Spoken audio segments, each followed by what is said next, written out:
Hello. So, I want to talk about a few ways that you can focus on strengthening your intuition. This is so important because it really is like a muscle. The more that you spend time working it out, the more that you spend time practicing and diving into your intuitive senses, the stronger they become. And I don't want you to get focused on like if your clarifaction was a one or a two. I don't want you to focus on trying to build a clarifaction. While that is a really cool skill to have, the most important thing you can do is focus on continuing to build your strongest ones. So even if like your claircognizance was a five, I would continue focusing on strengthening that because it's not like, the scale is wonderful and you might think, oh, well, it's a five, so it's as high as it can be. But what you can continue to grow is your recall. How quickly do you know? How strongly do you know that you know? Like when you see like how well can you trust that? How powerfully, how quickly does it come through? And how accurate is it? How often do you get that information? Like it gets to continue to strengthen and strengthen and strengthen the more that you do it. And not only that, but you get more accurate with it. So it might, it gets more trustworthy. And so one thing that you can do, one of my favorite ways to do this is to just take some time to focus on imagining. Again, imagining is the gateway, it's the key to strengthening your intuition. So you can do this with all of them. What I like to do is to just take a minute to feel into each sense, but take a minute to really just feel each of those senses, especially your strongest ones, though. So, what is something you can imagine seeing? Again, focusing in on those things that really bring you joy, that really light you up, that make you feel amazing. What is something you can imagine feeling or tasting or that sense of knowing? How can you just really take some time to dive into the imagination and feel each of those? If you can do this for just like 5 minutes a day, you will strengthen your intuition so much so quickly. Another thing that you can do is really engage your senses when you're using them in regular life. So, for example, if you're eating a meal, can you allow yourself to be extra present with it? Bring your intuition online and feel into like, oh my gosh, what does this really taste like? What do you really notice about the taste of the food that you're eating, of the drink that you're drinking? What do you really notice about your son's face when you're playing with him? Really just deepening the actual physical sense so that it's easier for you to recall. My cat's trying to get into the microphone. So it's easier for you to recall when it's not actually there. It just comes through much faster because you're that much tapped into the physical sense. And do this with things that don't seem that seem like less important. So one thing I used to do is, especially like if I was focusing on manifesting, okay, if I wanted to focus on manifesting money, I would focus on the feeling. What does it feel like when I swipe my card? What does it actually feel like in my hand? That slight vibration when you slide it through the thing. What does it sound like when it goes ding or when it goes beep, beep, beep, remove your card or whatever the case may be? What does it feel like when I sign for something?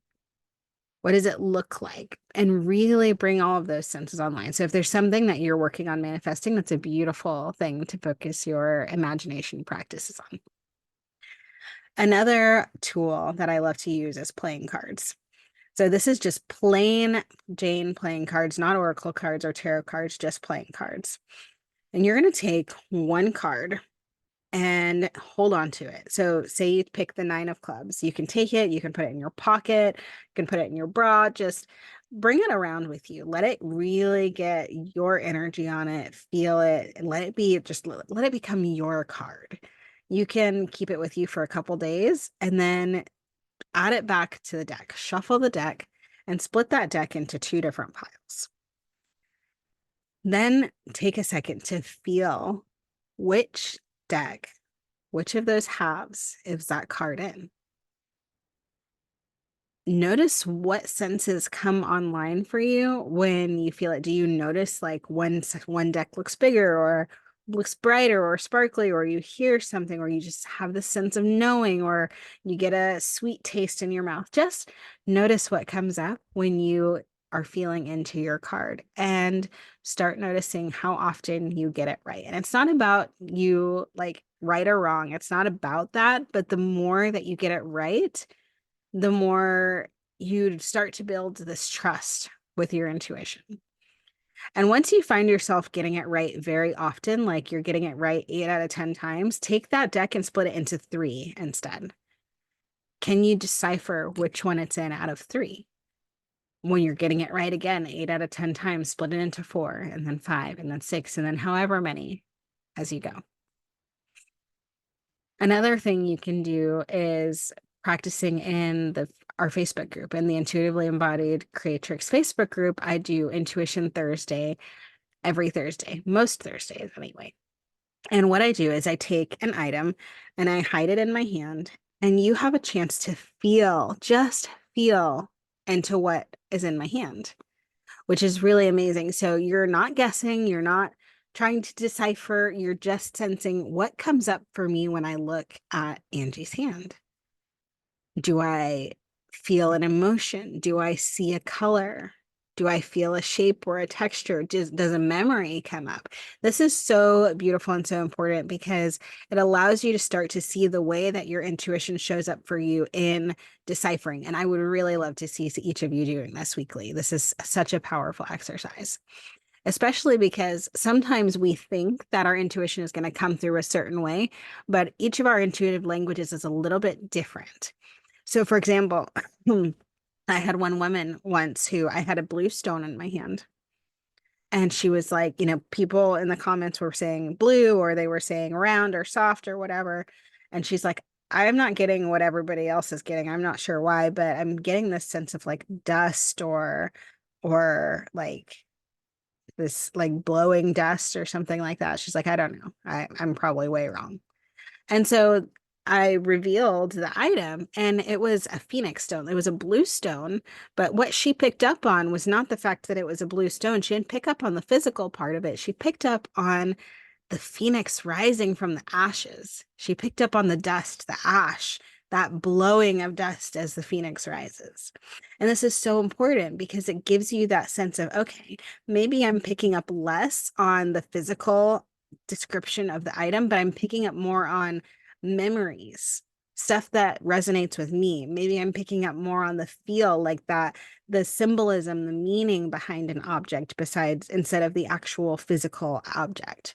And so this helps you to start to learn your intuitive language and how it shows up for you and in interpretation. Another thing that you can start doing is to get an oracle card deck if you don't already have one. And this is really, really beautiful for just giving yourself an opportunity to hear what comes through for you through a card deck. And so taking a time to pull a card and ask a question and notice the way that spirit shows up for you through the cards. You can also start doing it for other people. You can do it through people in this group. If anyone would like to, do some card sharing, you can pull cards for each other and just notice, like, does that resonate? What do you feel when you pull the right card? What does that feel like? Are you feeling like one card feels sticky and so you grab that card? Or are you feeling like, oh, I just know that this is the card to stop on? Play around with how you know what card is the right card for you and notice what comes through in those messages.